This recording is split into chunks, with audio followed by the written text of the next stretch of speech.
Bismillahirrahmanirrahim. Alhamdulillahirabbil alamin wassalatu wassalamu ala asyrafil anbiya'i wal mursalin wa ala alihi wa sahbihi ajma'in. Subhanaka la ilma lana illa ma 'allamtana innaka antal alimul hakim. Rabbi shrah li sadri wa yassir li amri wahlul 'uqdatam min lisani yafqahu qawli. Amma ba'd.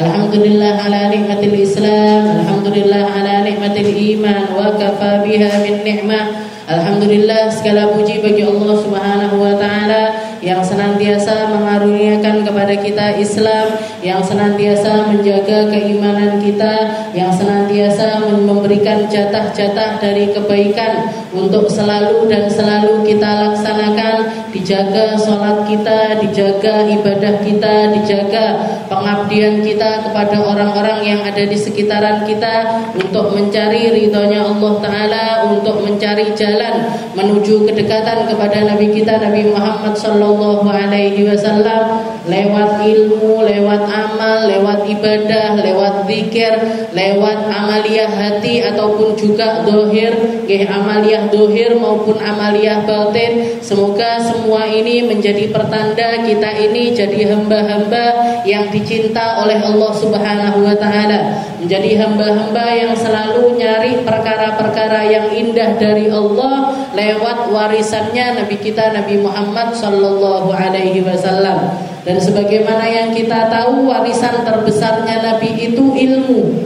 Warisan innal anbiya lam yuwarithu dinaran wala dirhaman walakin warathul ilm. Para nabi, para rasul itu tidak meninggalkan harta sepeser pun. Yang ditinggalkan bukan masjid, bukan realnya masjid, walaupun masjid itu ditinggalkan sama Nabi Muhammad.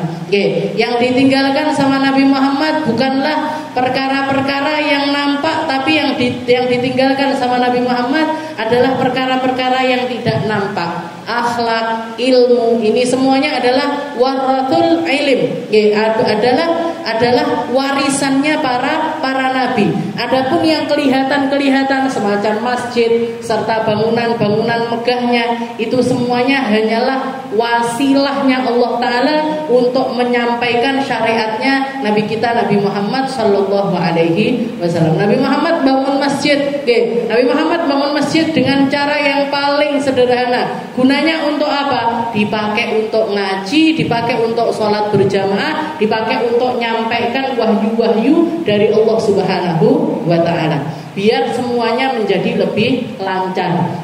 Kita duduk di majelis ini kalau nggak ada tempatnya kan bingung. Masuk ngaji nih di tengah jalan kan nggak mungkin. Alhamdulillah ada yang wakaf tempat, ada yang wakaf tenaga, ada yang wakaf untuk masakan, ngopeni jajannya dan lain sebagainya. Ini semuanya adalah wasilah. Wasilahnya agar majelis ini ada, wasilahnya agar ilmu ini tersampaikan, wasilahnya untuk kita mengadakan sambungan-sambungan menuju Allah Subhanahu wa ta'ala. Mungkin yang jauh, yang lebih dekat daripada majelis ini, mungkin juga yang dekat, yang lebih dekat dengan majelis ini. Mungkin semuanya diikhlaskan sama Allah, mungkin semuanya diistiqomahkan sama Allah, dan mungkin semuanya senantiasa menjadi hamba-hamba yang terus tambah amaliyah hatinya, iman Islamnya ditambah terus sama Allah Ta'ala. Kita lanjutkan pembahasan kita masih di dalam kitab Bidayatul Hidayah, Hidayah ila anqal qala al-muallif rahimahullah ta'ala wa nafa'ana bi ulumi fid darain amin. Wa la tadhunnanna idza sumta anna as-shaum huwa tarkut ta'am wasyarab wal wiqar. Setelah kemarin kita bahas tentang puasa, adabnya puasa, serta jenis-jenis macam-macamnya puasa. Ada kesunahan puasa yang datangnya tiap minggu, ada kesunahan puasa yang datangnya setiap bulan, ada kesunahan puasa yang datangnya setiap tahun. Yang setiap minggu semacam Senin dan juga Kamis. Kalau yang bulanan semacam Ayyamul Bid, hari-hari putih, dan juga Ayyamus Sud ataupun juga hari-hari hitam. Tanggal 13, 14, 15 setiap bulan, ataupun tanggal 27, 28, 29, 30 di setiap akhir bulan. Kalau bulannya cuma sampai tanggal 29, berarti nggih 28, 29 plus tanggal 1 dari awal bulan berikutnya. Nah, itu yang datangnya setiap bulan. Ada juga yang datangnya setiap tahun, semacam Arafah, ataupun juga kayak kemarin Asyura, Tasu'a. Nah, itu eman sekali kalau kita tidak melaksanakannya. Ya, jadi katanya Imam Ghazali, kafir dzunubasy syahr bil yaumil awal minasyahri wal yaumil awsat wal yaumil akhir wal ayyamil bid. Jadi istilahnya niatkan ketika kamu puasa, kalau kamu ngambil porsi puasa mingguan, niatkan, ya Allah saya puasa tiap minggu dengan harapan dosa-dosa saya selama seminggu ini terhapuskan. Nah, kalau kita puasa setiap bulannya, tiap bulanannya kita ada puasanya, maka niatkan puasa bulanan ini untuk menghapus dosa-dosa kita selama sebulan. Begitu juga dengan ketika kita puasa tahunan, kayak seperti memang motivasinya Nabi Muhammad kalau orang puasa Asyura, orang yang puasa Asyura itu dia akan dihapuskan dosanya selama 2 tahun. Setahun sebelumnya dan setahun setelahnya. Setahun sebelumnya dan setahun setelahnya. Masa setahun setelahnya sudah dihapuskan dosanya? Iya. Dan yang dimaksud dengan penghapusan dosa itu, jadi kalau kita pengen tahu orang ini benar-benar terhapus dosanya ini kayak gimana sih? Tandanya ini kayak gimana? Tandanya adalah dia dilindungi dari segala sesuatu yang dimurkai oleh Allah Ta'ala. Tandanya orang haji mabrur gimana? Sebelum haji sama setelah haji jadi orang yang berbeda. Bedanya dari segi apanya? Akhlaknya tambah baik, ibadahnya tambah baik, cara pandangnya tambah baik. Nah, ini pertanda kalau hajinya itu diterima. Orang puasa Ramadan, tandanya kalau puasa Ramadannya diterima ini gimana? Setelah keluar dari Ramadan dia jadi orang yang berbeda. Tambah apik salate, tambah apik ngomongnya, tambah bagus akhlaknya, tambah jauh dari segala macam dosa. Itu pertanda kalau puasanya dia diterima. Nah, tanda kalau jadi ini katanya Imam Ghazali, niatkan untuk menjadi penghapus dosa. Maksudnya penghapus dosa ini gimana? Tandanya kalau kita dihapuskan dosanya ini gimana? Kelakuan kita tambah baik. Jadi amaliyah dohir kita dibersihkan sama Allah Ta'ala, dan itu menjadi pertanda kalau amaliyah batin kita juga dibersihkan sama Allah. Jadi yang kita sholat, sholatnya ini ditambahi resik tekoria, bersih dari ujub, bersih dari pamer, bersih dari kesombongan dan lain sebagainya. Orang jadi seperti itu tandanya. Allah Ta'ala banyak menjanjikan di dalam Al-Quran ini, termasuk golongan orang-orang yang diampuni sama Allah Ta'ala ini ashabul badar wa ashabul uhud. Orang yang ikut perang Badar, ikut perang Uhud, ini orang-orang yang terampuni dosanya. Orang-orang yang terampuni dosanya. Sayyidina Hasan Al-Basri, Imam Hasan Al-Basri, salah seorang ulama dari golongan tabi'in, katanya di dalam mensifati orang-orang ini kayak gimana? Saya katanya Hasan Al-Basri, Imam Hasan Al-Basri mengatakan, saya ketemu sama 70 orang min ashabil badar. Saya ketemu sama 70 orang sahabatnya Nabi yang pernah ikut perang bersama Rasulullah SAW, dan mereka salah satu sifat yang paling menonjol dari mereka adalah orang-orang yang pandangannya terhadap dunia, itu dunia itu kayak ada di bawah telapak kaki mereka. Maksudnya antara harta dunia dengan pasir, butiran-butiran pasir itu nggak enak bedanya. Emas sama pasir nggak ada bedanya di hati mereka. Mereka ini orang-orang yang seperti nggak ngelihat dunia itu sebagai dunia, sebagai sesuatu yang dipakai untuk kenikmatan. Aku pengen punya uang, kenapa? Ben iso nggawe kelambi api, ben iso punya rumah yang bagus biar bisa pakai kendaraan. Bukan, tapi mereka punya dunia, dan ketika dunia itu ada di dalam genggaman mereka, dunia ini dipakai wasilah untuk nyari ridhonya Allah. Kalaupun mereka pakai baju bagus, mereka pakai baju bagus itu dipakai untuk perang. Nanti kalau mau beli barang-barang mahal, para sahabatnya Nabi itu yang dimahal-mahalin itu, tunggangannya untuk perang, pedangnya yang dipakai perang, baju besinya yang dipakai untuk perang. Ini yang dibagus-bagusin oleh para sahabat-sahabatnya Nabi Muhammad Shallallahu Alaihi Wasallam. Tapi kalau di rumah-rumah mereka, kalau di dalam rumah-rumah mereka yang dimakan itu seringkali roti kering dicelup sama air, kalau enggak gitu dicelup sama khol, dicelup sama apa? Cuka, jadi roti dicelup sama cuka dimakan. Ini makanannya para sahabat-sahabatnya Nabi. Seperti yang sering kita ceritakan, Sayyidina Ali ketika hari raya, ketika hari raya makan roti kering. Roti kering itu berarti ndak roti dingin yo dinginane. Karena kalau di Arab itu ndak ada ceritanya roti basi terus malih rasane jamuran, itu nggak ada. Kalau di sana tambah hari itu kalau mau tahu roti fresh sama roti nggak fresh, roti baru sama roti lama, itu cuman dari kerasnya. Lek wis atos berarti roti kemarin. Biasanya ulun dulu di pondok kalau sudah roti-roti kemarin itu dikelompoknya ditumbuk. Melek bikin fried chicken gitu nggih. Nah, pakai tepungnya roti ini atau tepung roti tenanan ditumbuk sampai pakai kayu gitu baru dia hancur karena saking kerasnya. Jadi Sayyidina Ali hari raya makan roti kering dicelup sama air. Katanya para sahabat, ya Imam, wahai Amirul Mukminin, wahai Pak Presiden.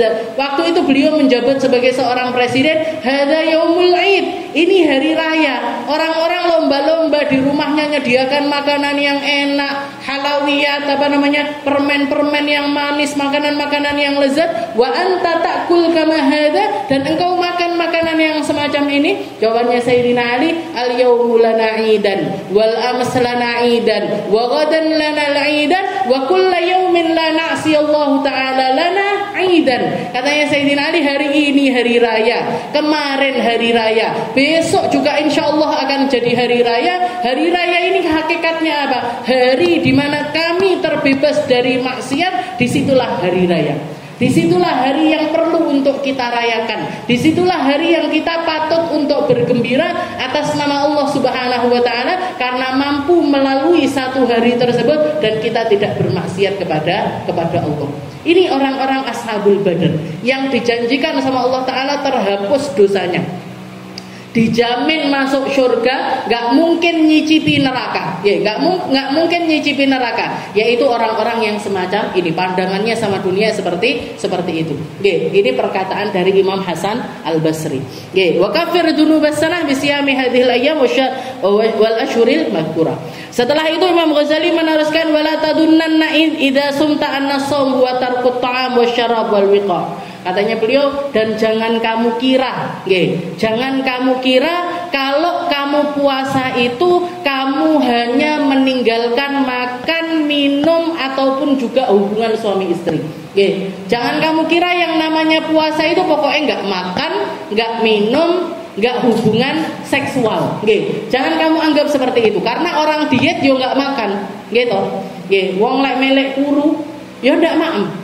Terus gimana yang namanya puasa ini gimana? Faqad qala Rasulullah sallallahu alaihi wasallam, Nabi Muhammad pernah mengatakan, kam min shaim laisa lahu min siyamihi illal ju' wal 'atash. Berapa banyak orang puasa tapi enggak dapat apa-apa dari puasanya kecuali lapar sama haus. Terus gimana? Caranya puasa yang benar ini gimana? Bal tamamus siyam bikafil jawarih kulliha amma yakrahullahu ta'ala. Tapi lakukanlah kesempurnaannya puasa dengan cara kamu menahan seluruh anggota tubuhmu ini dari semua perkara yang dibenci sama Allah. Jadi bukan cuman puasa mulut aja, bukan cuman puasa makan minum dan juga kemaluan, enggak, tapi semua anggota badanmu ini ikut sertakan di dalam puasa. Masukkan di dalam golongannya mereka-mereka yang berpuasa. Puasa pikiran, puasa telinga, puasa mata, puasa hidung, puasa tangan, puasa kaki. Dari apa? Dari semua hal yang dibenci sama Allah. Dari semua hal yang dibenci sama Allah. Kalau puasa orang nggak makan, nggak minum, itu puasanya orang awam. Puasanya orang awam ini maksudnya gimana? Ya puasa pokoknya sah. Pokoknya gugurkan kewajiban. Yang penting nggak berdosa. Nggih, yang penting nggak berdosa. Ini puasanya orang dari makan, minum, jima itu ya cuman itu. Tapi Imam Ghazali memotivasi kita, kalau kamu puasa, jangan cuman puasa itu, tapi ambil, ikut sertakan seluruh anggota tubuhmu untuk ikut berpuasa. Fayambaghi an tahfadal ain anin nadhar ilal makarih. Nggih, maka ikut puasakan matamu. Nggih. Gimana caranya kita puasa mata? Nggih.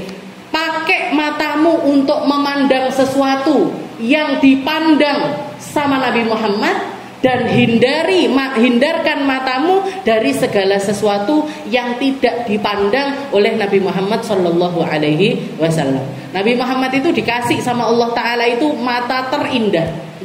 Mata dikasih sama Allah Ta'ala, mata terindah. Katanya para ulama, Nabi Muhammad itu dikasih mata besar. Jadi secara dohir itu matanya Nabi Muhammad indah. Dikasih mata besar, belakangnya ini memanjang. Jadi kalau kita ngarani orang kayak orang yang pandangannya tajam kelihatan, dan ke belakangnya ini juga memanjang. Setelah itu ahdabul asfar, katanya para ulama, disebutkan Nabi Muhammad itu dikasih bulu alis. Bulu alis ini juga ngelengkung ke belakang. Kalau di Maulid Tiba itu dikatakan nuniyul hajib, dikasih alisnya Nabi kayak huruf nun, hidungnya kayak huruf alif, mulutnya kayak huruf mim. Kok bariki pian mulih pian ngoco. Irungnya kayak huruf apa? Tak, apa ya, apa ba, bleber moro pinggir. Nabi Muhammad kayak huruf alif. Mulutnya Nabi itu kayak huruf mim. Kayak huruf mim. Jadi kecil mungil, tapi pas di wajahnya Nabi Muhammad yang besar. Jadi enggak ketok wagu, istilahnya gitu. Setelah itu alisnya Nabi itu kayak huruf nun. Titiknya itu adalah matanya beliau. Nah, dikatakan Nabi Muhammad itu dikasih postur wajah, postur badan itu terindah. Termasuk yang paling indah, yang paling nampak dari Nabi Muhammad adalah matanya Rasulullah Shallallahu Alaihi Wasallam. Dan matanya Nabi ini bukan cuma indah secara fisik saja, tapi hakikatnya mata itu juga indah. Dan penjagaannya Nabi Muhammad kepada mata itu juga luar biasa. Rasulullah setiap kali beliau ngaca, ngelihat ke cermin, yang beliau katakan, Allahumma kama hassanta khalqi fahassin khuluqi. Ya Allah, sebagaimana engkau memperindah fisikku, engkau memperindah wajahku, badanku, dan lain sebagainya, fahassin khuluqi. Jangan cuma dikasih dohirnya tok ya Allah yang indah, tapi kasih batinnya itu juga indah. Beliau kalau pakai celak, itu kanan dulu, setelah itu kiri. Dan kalau mau celaan itu setiap kali mau tidur. Jadi mau tidur itu beliau celaan. Aduh kan celaannya arep delok manten. Nabi Muhammad celaannya itu setiap kali mau tidur. Setelah itu beliau celaan 3 dulu di kanan, 1, 2, 3. Setelah itu nanti kiri 1, 2, 3. Nah, jadi 3. Setelah itu beliau setiap kali ngoser nih celak ini, beliau doa sama Allah Ta'ala, Allahumma nawwir basari wa basirati. Ya Allah, kasih saya cahayanya mata, kasih saya cahayanya mata hati. Jadi kasih saya pandangan mata yang jelas, pandangannya mata yang baik, pandangan mata kepada sesuatu yang indah-indah. Kasih juga saya cahaya hati yang baik, yang indah. Jadi delok sing apik-apik, bukan cuman pakai mata saja, tapi pakai mata hati. Jadi delok ngelihat orang, gimana caranya ngelihat orang, gimana caranya menghormati orang, gimana caranya memahami orang lain pakai pandangan mata. Karena para ulama mengatakan mata itu kan jendelanya hati. Kalau kita natap ke matanya seseorang, kita akan tahu, oh orang ini tulus, oh orang ini enggak tulus. Oh orang ini senang beneran sama kita. Oh orang ini cuma hapus-hapus tok.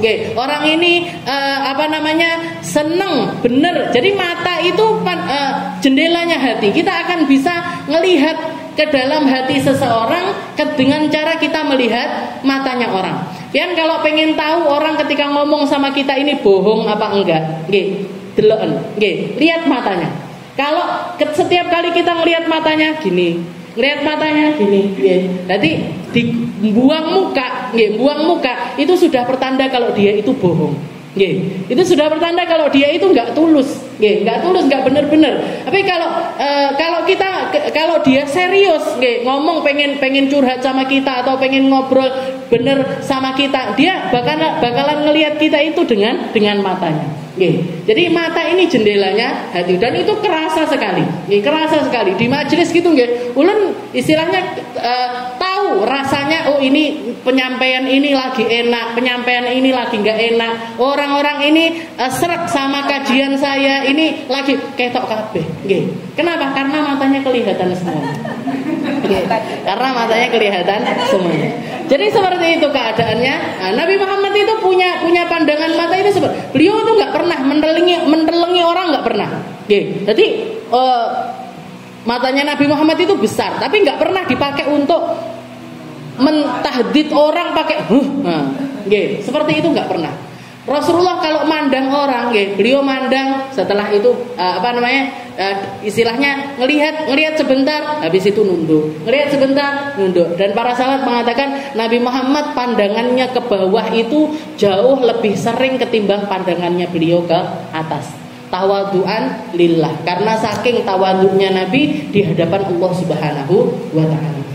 Dan Nabi Muhammad punya mata ini, mata yang gak pernah dipakai merendahkan orang, gak pernah dipakai untuk memarahi orang dengan marah karena dirinya. Rasulullah sering marah, tapi marahnya karena Allah, bukan karena dirinya sendiri.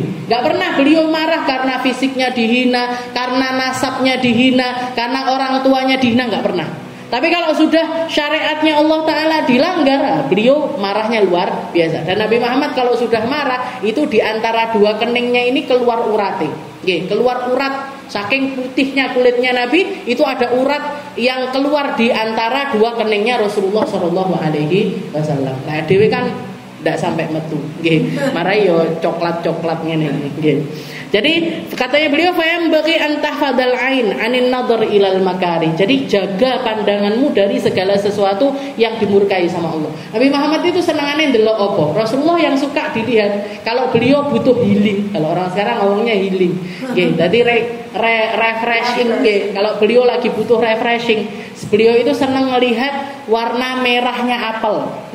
Jadi ndelok apel, apalagi kalau yang dipetik dari pohon gitu, beliau senang. Setelah itu beliau senang melihat hijau-hijau. Jadi nanti ke tempat-tempat yang banyak pohon-pohon, nanti beliau ngelihat hijau-hijau. Kalau enggak gitu ngelihat al-maul jari, air yang ngalir ke sungai, ke laut. Nah itu cara healingnya Rasulullah Sallallahu Alaihi Wasallam. Aduh, healingnya apa kira-kira? Tulan. Ya, jadi itu secara fisik, tapi dan secara istilahnya hakikatnya Nabi Muhammad kalau mandang orang, beliau mandang orang ini dengan pandangan rahmat, dengan pandangan kasih sayang, dengan pandangan yang pengen menyelamatkan mereka untuk selamat dunia akhirat. Jadi Nabi Muhammad kalau mandang orang, pandangannya itu penuh rahmat. Dan rahmatnya Nabi itu bukan semata-mata rahmat yang pokoknya sayang gitu dah, enggak.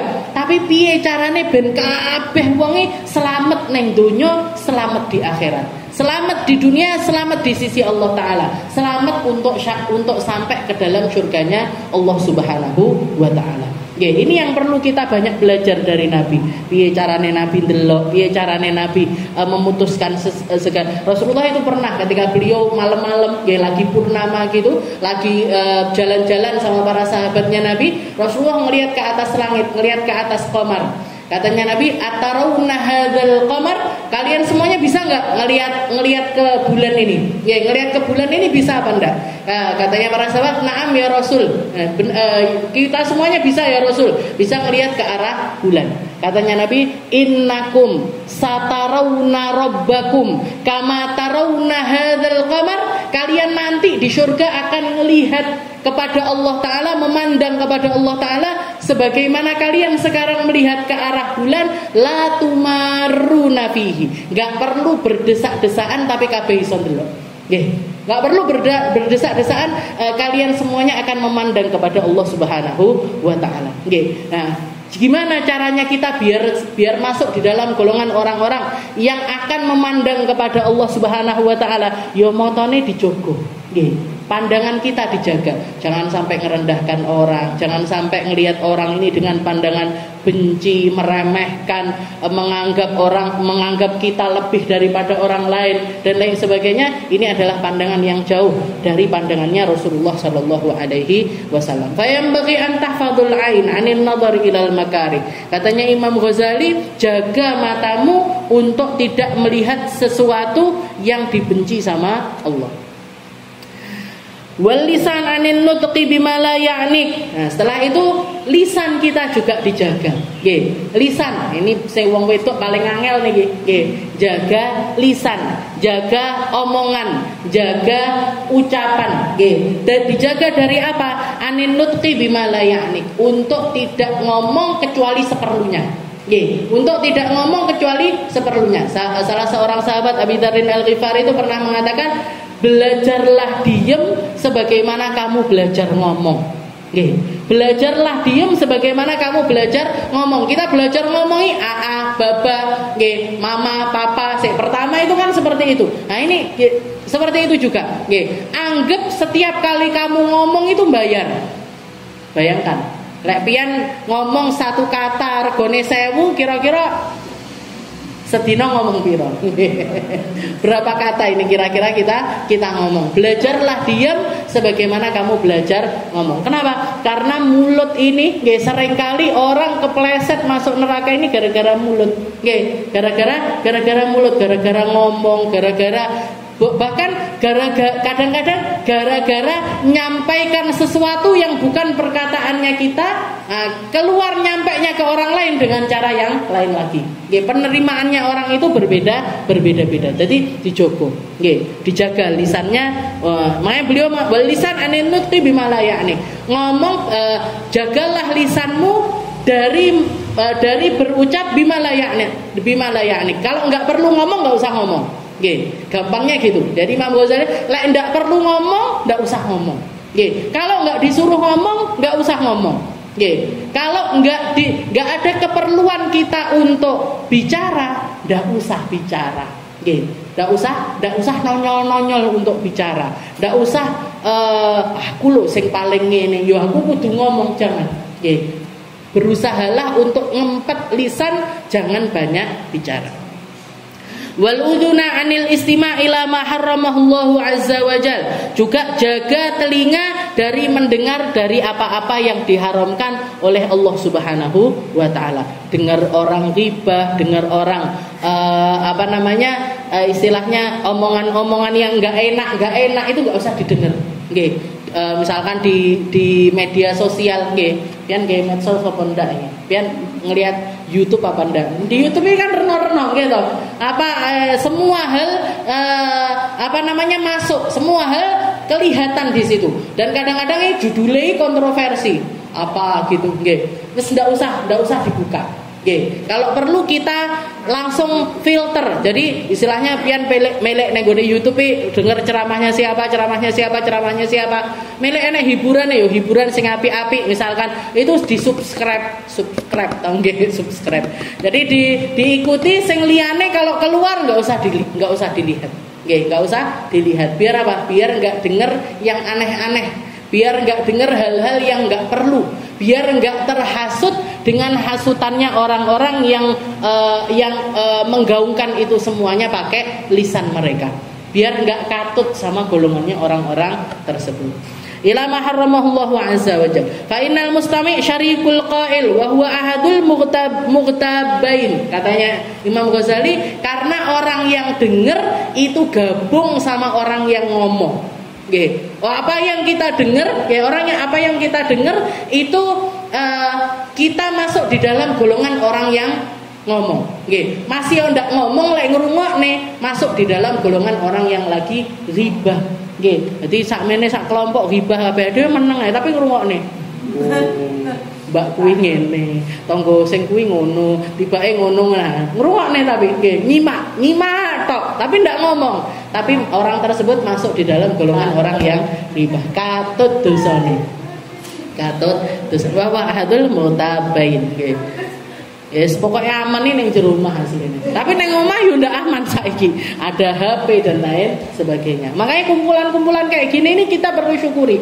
Nggih. Kenapa kok kita duduk di majelis, kita duduk ngobrolin tentang buka kitabnya Imam Ghazali, buka firman-Nya Allah taala, buka hadisnya Nabi Muhammad SAW. Minimal itu, nggih. Telinga kita ini akhirnya puasa dari hal-hal yang enggak benar. Puasa dari akhirnya diimbangi lah istilahnya. Kalau misalkan kita memang kedengeran sing iki elek iki kedengeran di telinga kita, walaupun kita nggak sengaja untuk mendengarkan hal-hal tersebut, nah ini dinetralisir pakai omongan-omongan yang baik, pakai firman-Nya Allah, pakai hadisnya Nabi Muhammad SAW. Juga kita ngamalkan apa yang dikatakan Nabi Muhammad. Kalau kamu ada di lingkungan atau di tempat yang memang maksiat itu sudah merajalela di mana-mana, ghibah dianggap biasa, ngomongin orang dianggap sebagai sesuatu yang sangat-sangat biasa. Okay. Maka katanya fa'at bi'is sayyi'atal hasanata tamhuha. Maka ikutinlah perbuatan burukmu itu dengan perbuatan baik, biar yang buruk ini kehapus. Nggih, ben sing elek-elek ini dibusek sama Allah taala karena kita melakukan sesuatu yang baik. Wa kadzalika takuffu jami'il jawarih kama takufful batn wal faraj. Begitu juga yang lainnya. Nggih, kalau ini yang beliau bahas tentang mata, tentang telinga, tentang lisan, bukan cuma itu aja. Tangan puasakan untuk enggak melakukan hal-hal yang diharamkan sama Allah atau sesuatu yang enggak disukai sama Allah. Kaki puasakan untuk enggak berjalan di tempat-tempat yang tidak diridhoi sama Allah dan lain sebagainya. Nggih, semua anggota tubuh ini kalau kita lagi puasa, nggih, dengan amaliyah puasa kita niatkan, ya Allah, saya bukan cuma niat puasa mulut, puasa kemaluan, tapi saya niat memuasakan seluruh anggota tubuh saya dari segala sesuatu yang tidak Engkau ridhoi. Tolong saya ya Allah, gampangkan saya ya Allah, bantu saya ya Allah untuk bisa merealisasikan hal tersebut. Nggih, meskipun godane sak donya. Nggih, godane ini ada di mana-mana, tapi kita niat, nggih, kita jalan dengan niatan yang semacam itu. Nanti sama Allah tak istilahnya gini, kalau kita punya cita-cita selangit, biasanya dikabule karo Allah taala itu paling seawan. Tapi kalau cita-cita kita seawan, ini seatap tok. Kalau kita cita-cita kita seatap, yo sakmene men, nggih. Dadi lek ndonga iki sing duk pisan. Ya Allah, inni as'alukal jannatal firdaus. Ya Allah, saya minta surga tertinggi, yaitu surga Firdaus. Intuke durung tentu surga Firdaus gitu. Dan kalau kita masuk surga Firdaus koyoke minder karo sing nang jero surga Firdaus. Ana Sayyidina Abu Bakar, ana Sayyidina Umar, kalau perempuan ada Sayyidah Khadijah, ada Sayyidah Aisyah, ada Sayyidah Fatimah. Yo ngalah wae dhewe iki sak pirone.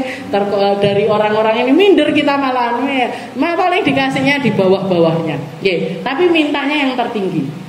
Jangan sampai minta ya Allah pokoknya surga ya Allah neng pelatarane ritek rapopo angel iki. Dan jaluke seperti fafil khabar. Nggih. Jadi seperti itu. Fafil khabar dikatakan juga di dalam hadis dikatakan khamsun yufattirna as-shaim al-kadzib wal ghibah wan namimah wal yaminul kadzibah wan nadhar bi syahwah. Katanya Rasulullah mengatakan ada 5 perkara yang membatalkan pahalanya puasa. Puasanya tetap sah, juga menggugurkan kewajiban puasa, tapi tanpa pahala.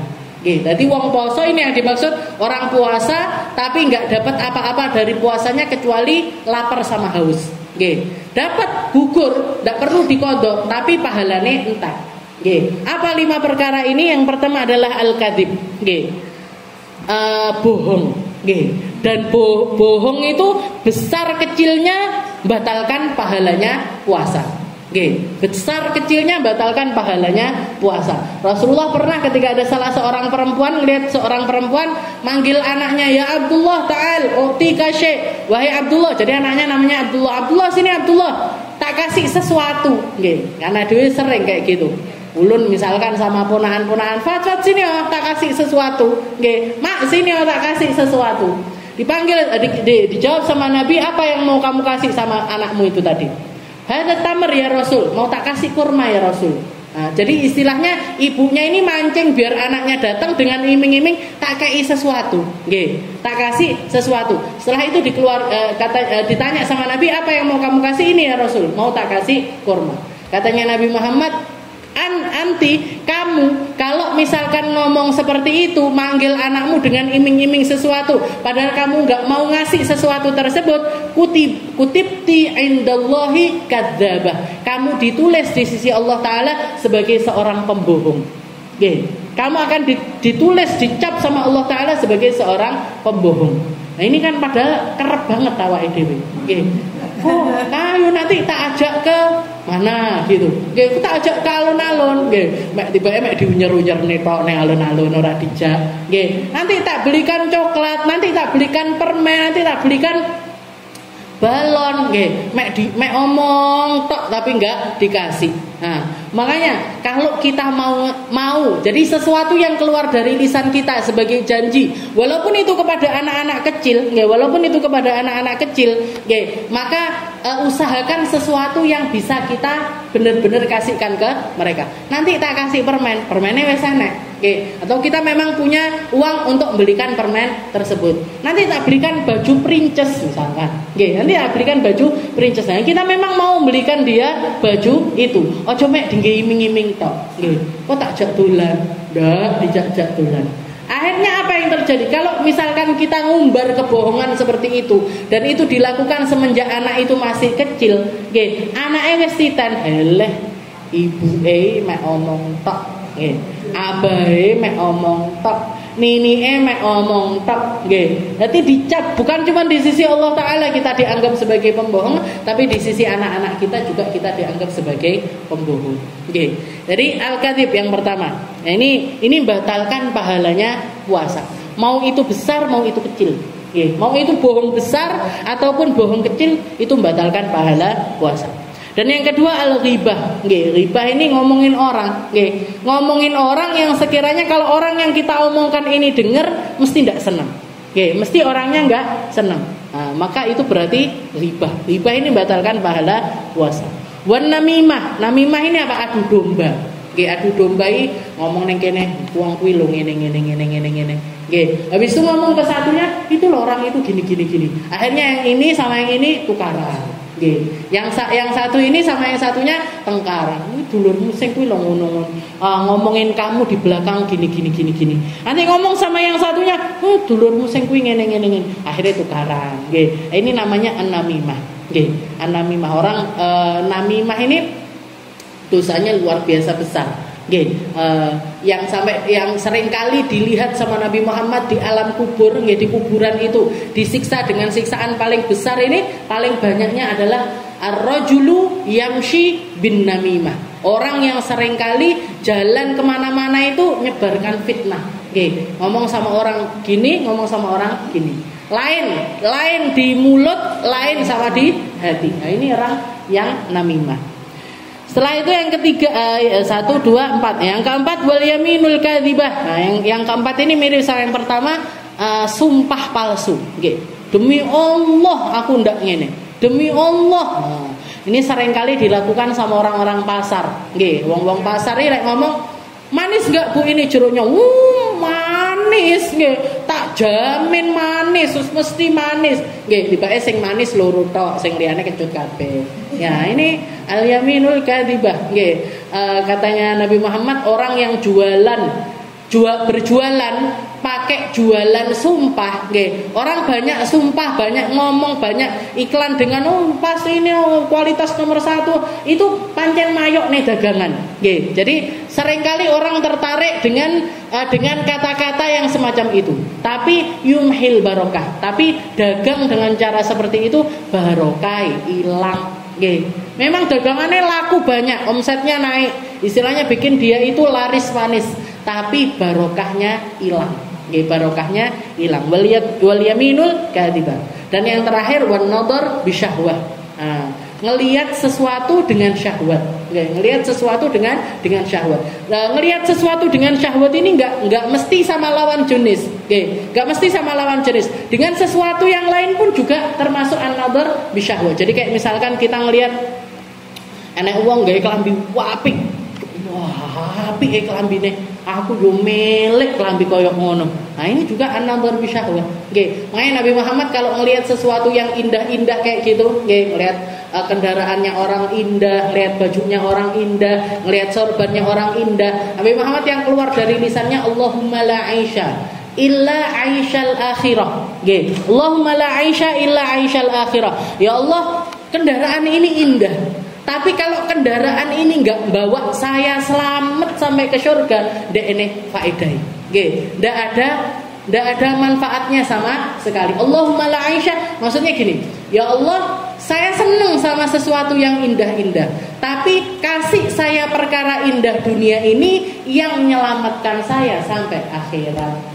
Bukan perkara indah di dunia, tapi bawa saya kesengsaraan di akhirat nanti. Allahumma la aisha illa aishal akhirah. La awake dhewe kangelan baca seperti itu disolawati ae. Nggih, delok wong nggawa tasapi, Allahumma sholli ala sayidina Muhammad. Nggih, ngelihat ada anak kecil lucu, Allahumma sholli ala sayidina Muhammad. Nggih, disolawati biar ndak kena ain. Biar tidak kena ain. Karena kadang-kadang mata hasurnya orang, mata dengkinya orang itu bisa merusak sesuatu tersebut. Kita nggak sadar tapi bisa merusak, entah itu dohirnya, entah itu batinnya. Entah itu dohirnya, entah itu batinnya. Mana yang dulu opo-opo solawat, ngeliat apa-apa, masya Allah, tabarakallah, dikasih, dilindungi pakai asma-asma Allah, pakai nama-namanya Allah. والنظر بشهوة. وقال النبي صلى الله عليه وسلم إن الصوم جنة فإذا كان أحدكم صائما فلا يرفث ولا يجهل فإن امرؤ قاتله أو شتمه فليقل إني صائم. Beliau juga mengutip perkataannya Nabi Muhammad yang mengatakan puasa itu junnah. Puasa itu benteng. Puasa itu kayak pagar, kayak benteng kita. Fa idza kana ahadukum shaiman, kalau kita lagi puasa, fala yarfuth wala yajhal. Jangan sampai kamu itu ngomong kotor, jangan sampai kamu itu dibodoh-bodohin.